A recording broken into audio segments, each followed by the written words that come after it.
So anyways, thanks for joining us, guys. This is a real life closing. I'm the seller in this particular case. My attorney, Nico Vias with Vias Realty Law, has helped us a great deal to the point where we're here on a Saturday afternoon at this point, closing this deal out. It's been a great one. So what we'll do, we'll close it out. And then I want to tell you a little bit about how we started this whole deal and the success story for our tenants who are now owners. Yeah. So it's a big day for some business owners to finally make that their property and continue to operate and not pay you rent. Right? Yeah. I'm no longer their landlord. Yeah. All right, well, real easy for you as a seller. Just got a deed for you. Go ahead and grab yourself a pen right there. We'll make it a souvenir during the COVID timeline here. Contaminate and then take it home. So we've got you listed here, and then we've got our buyers. Okay.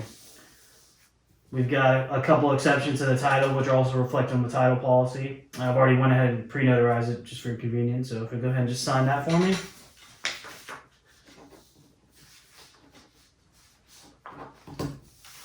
And since we've already signed the HUD, now I've got the deed signed. I just need my lien waiver signed.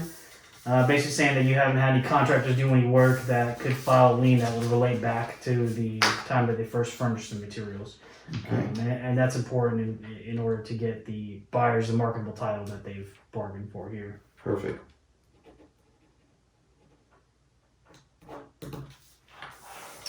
Easy peasy. And that's it, huh? And then we record on Monday or Tuesday whenever we get the funds Perfect. from the money guys. It's that easy on the sell side.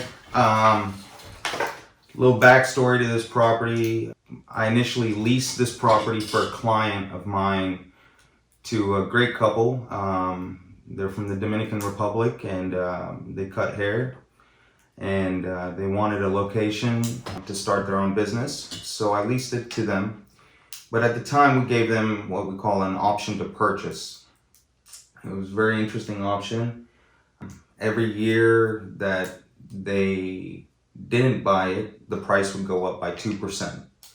So what it did was it ensured that there was always a certain amount of growth keeping up with market prices, so to speak.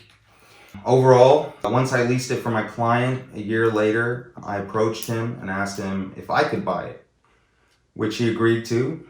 We, of course, knew the purchase price that the potential tenants would maybe buy, so we already knew all of our profit margins, and it was, from a calculated risk standpoint, very easy to understand. So that being said, we then let the clients build their business over 2 years so they could provide income taxes to the financial institutions. And they went through their 2 years and they called me up and said, "Hey, Arpin, I want to buy it." And I said, "Well, I got the perfect attorney for you, Mr. Nico Vias." And he held their hand, literally held their hand through the whole process. And ultimately, they ended up buying it, and now they're very happy. It's their first property they've owned. They chose to buy it before they even bought their own home, which I highly recommend for any business owners. Buy your business property first before you buy your actual home. You could always rent up until you find something. But overall, I plan on making more videos about real estate stories and how they end and how we get there. And quite simply, it's very easy. Anyone can do it.